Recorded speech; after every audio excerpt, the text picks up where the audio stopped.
Hi, I'm David. And I'm Gail. So if you have one long distance train ride that you want to make, what should it be? Like, should it be an Amtrak train such as the Empire Builder or the California Zephyr?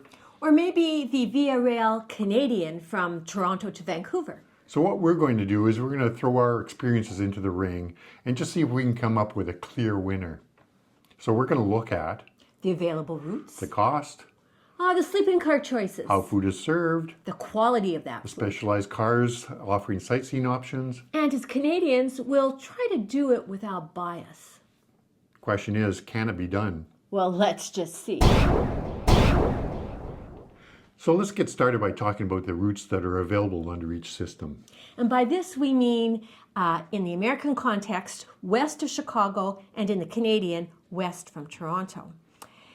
Talking about the Via Rail system, the routes are very limited. There's really just the one going east-west, and that is because the major Canadian centers are just north of the American border, and so that's meeting that population need. But there are two interesting north-south routes. One is from Jasper, Alberta to Prince Rupert, British Columbia. The other from Winnipeg, Manitoba, our hometown, or up to Churchill, Manitoba, home of polar bears and beluga whales. The other downside of the Canadian system is that the Via Rail Canadian runs only twice a week. So on the Amtrak side of things, there's a lot more depth from north to south. There's many more routes that run along the east coast, of course, due to the dense population centers in that area. But out west, there's at least 6 major routes that go between Chicago and the west coast compared to just one in Canada. And the other real advantage is that the services are offered daily. You can, almost without exception, pick up a train on each day of the week and get to another place. So now we're going to turn to cost, which is always a important consideration. You know, it really is hard to compare the two systems. For example, they both have online deals if you sign up to their email newsletters. They both offer senior discounts. They both have reward programs where you can earn points. And then if you are an American, you can get, or in the US, you can get an Amtrak Guest Reward Preferred MasterCard, which will earn you points. Yeah, so to give you some sense of where value laid, I did a comparison of the Amtrak Empire Builder and the Via Rail Canadian. Now, the Empire Builder is a 2,200 mile long or 3,541 kilometer long trip that lasts 46 hours. That's compared to the Canadian, which is a longer 2,775 mile or 4,466 kilometer trip that lasts a much longer 96 hours. So what I did is I checked out the online prices for both trains and I checked on the December 3rd, 2025 departure date just to reduce the effect of demand pricing. And I also compared similar sleeper class accommodations. Now, that turns out to be the bedroom. The bedroom for Amtrak and the cabin for two on the Via Rail are relatively similar, comparable kinds of lodging. So those were what I based the cost comparisons on. Now, because the distance traveled for each of for the Canadian and for the Amtrak are different, what I did is I took the room costs and then divided them by the distance that the train actually travels to pretty much give you within a dollars per kilometer or miles per dollars per mile kind of scenarios, sort of to keep the costs on a more comparable footing. And I think the results were not what I expected. The Amtrak bedroom would cost US $1,528 or $2,202 per person, Canadian. The Via Rail bedroom would cost about US $1,271 or in Canadian dollars $1,832 per person. Now I'm using a January 30th, 2025 exchange rate, which is not very good for Canadians right now. It's very bad, as a matter of fact. So for every US dollars, for every $1 US, that translates into 69 cents Canadian. Not very good indeed. Now, Good for Americans. yes, it's very good for Americans for sure. Now, already you can see that the Canadian is a bit cheaper for Canadians and Americans. But once you factor in the distance traveled, it just makes the Canadian even more of a bargain at the current exchange rates. The Empire Builder comes in at about 70 cents per mile, US 70 cents per mile, compared to US 46 cents per mile for the Canadian. Or for Canadians, that's about, in Canadian dollars, 62 cents per kilometer for the Empire Builder versus Canadian 41 cents for a ride on the Via Rail Canadian, and that's from Toronto to Vancouver. So you can see there are differences there, and it might be a factor of the exchange rate being particularly bad right now, but I think it runs counter to what I think we as Canadians would expect, that things in the States are generally cheaper than they are in Canada. And in terms of the taking the trains, it's not quite accurate at this particular point in time. Our next category is sleeping car choices. Here, David and I are talking about the trains we're most familiar with. So on Amtrak, that is the sleeper cars west of Chicago, and here in Canada, it's Via Rail, and that is the Canadian running west from Toronto. So in the West, Amtrak runs its two-level Superliner sleeper cars. Now, on the upper level, you'll find your roomettes in your bedrooms, which I'm going to talk about in a moment. And at the lower level, you'll find all the washrooms, and you'll find luggage storage. And as well, there's an accessible room for people with mobility issues, and also a family room for families of up to 4 people, I believe. Now, the cheapest room is the roomette, which doesn't have a bathroom, and it's pretty tight in there, but we do consider it the best value for 2 people. Now, there's also the bedroom, which is also designed for 2 people, but it has a bathroom and it does have a shower in it, and it's considerably more expensive. Now, it's important to realize that whether it's a roomette or a bedroom, they all have electrical outlets in them, so these are cars designed for the 21st century for sure. Well, in the Canadian, there are some additional options, including options for the single traveler. Berths are quite affordable. In fact, we're real fans of berths. There's no bathroom though, and there's no partition separating the daytime seating configuration. So in that sense, there's no privacy, and this is a little bit of a drawback, no electrical outlet. But there is also a cabin for 1, which has a single bed, a toilet. The toilet is not in a separate room, and a sink but no shower. It does have an electrical outlet. Then there is the cabin for 2. This is most like the American bedroom, the Amtrak bedroom. In Canada, it too has 2 like bunk beds, washroom and sink, but no shower. It does have an electrical outlet. Notable in the Canadian is that the upper bunk headroom is much more generous than it would be in the Amtrak upper bunk. And then unique to the Via Canadian is the luxurious prestige class rooms. They're more like a room in a hotel, and they cost $5,000 plus Canadian per person from Toronto to Vancouver. And finally, there is also a fully accessible room, which is really helpful for people with mobility issues. So let's talk about food service arrangements. And we'll start first with Via Rail. And particularly we'll start with the Sleeper Plus class. So these are the people who have a place to sleep, which includes the berths. Meals for these people are available in the dining room, and they are included in the cost of your fare. There are tables of 4, so you will likely be seated with strangers. And there is reserved sittings for dinner and for lunch. Anytime during the day, available will be coffee, tea, biscuits, fresh fruit, and water in the Skyline car. The park car offers the same fare, plus there is a full bar there. Now that would be for a fee unless you're a prestige customer in which you have all of your liquor included. At the bar, there is a full slate of Canadian wines and craft beer from Canada.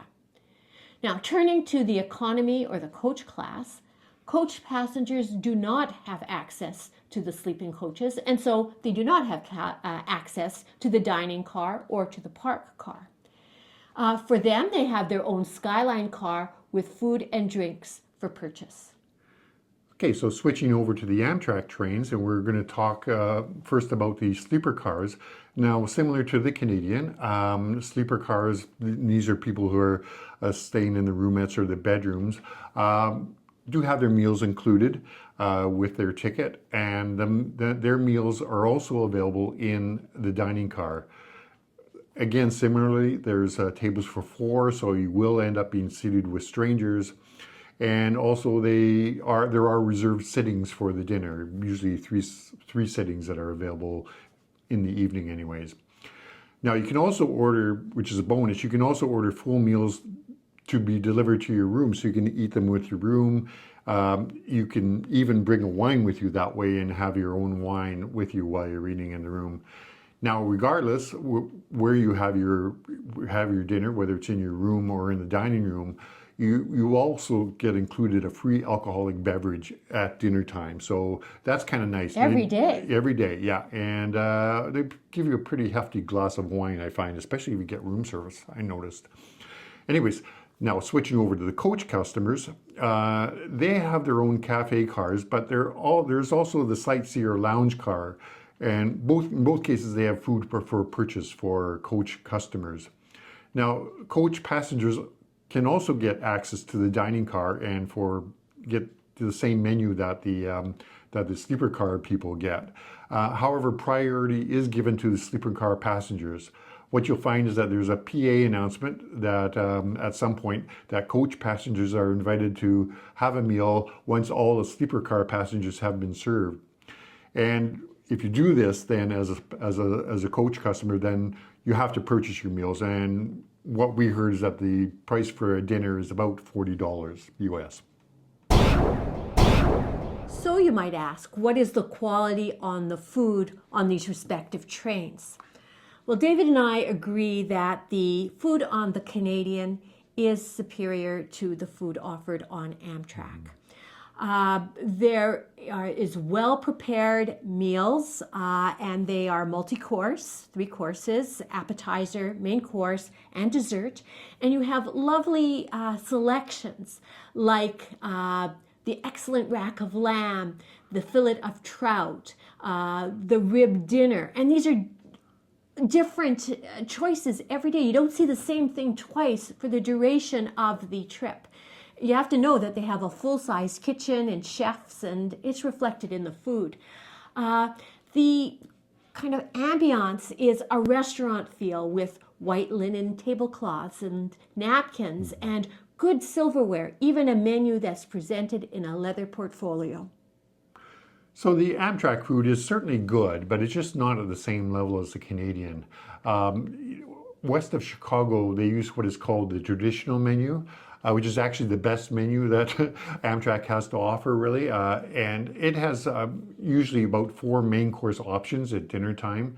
And for sure, the flat iron steak, which I've had, is always very good, well prepared, and to your liking. There's also a vegetarian course, usually a pasta course, and one other choice as well. The desserts are also quite good, but on occasion they're still served in their cellophane wrap, so it's like a processed kind of dessert kind of thing. So it sort of takes away again from that restaurant experience.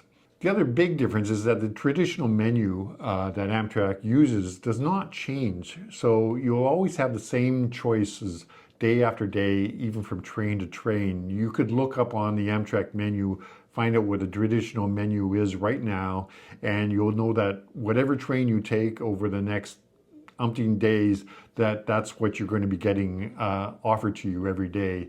So it just, again, just not quite the same level of quality as on the Canadian. We're now going to look at the different kinds of cars there are on the respective trains, those cars that aren't sleeping cars. So David, what about Amtrak? Well, on long-distance Amtrak trains, this is west of Chicago, they have what's called the Sightseer Lounge Car. Now, I like these cars quite a bit. They're quite modern. They're very pleasant. They have an airy, lounge-like feel with them. They have banquettes and single seats that look straight out sideways through large windows, so you're looking directly at the scenery, in other words. There's also a section where they have tables for four, where you can do puzzles and work on your computers, your laptop, what have you. And speaking of that, there's electrical outlets throughout the car. Wherever you go, there's electrical outlets, so it's quite good in that respect. Now, this is also a two-level car, just like the sleeper cars. And going down some stairs, there's a small cafe that serves snacks and drinks, both alcoholic and non-alcoholic. Now, the one downside is that there is only one Sightseer Lounge Car on the train, and it's open to both sleeping and coach classes, so it can get quite crowded in scenic areas. And in scenic areas, you'll probably hear a public address announcement that you should limit your time in the Sightseer Lounge so that other people have the opportunity to see the sights as well. The car situation is a little different on the Canadian. The Canadian has two types of dome cars. There are two Skyline cars, one in the economy coach section and one in the sleeper class section.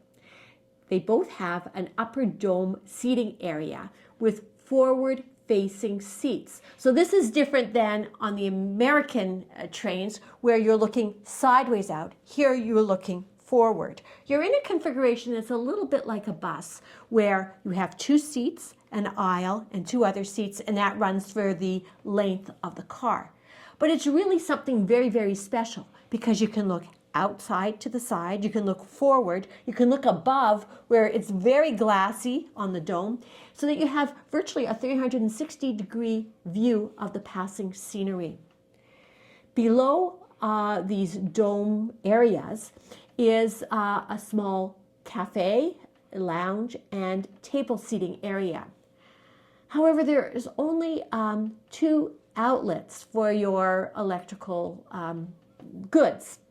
Now, there's another kind of a train at the car at the back of the train, and it is the very posh park car.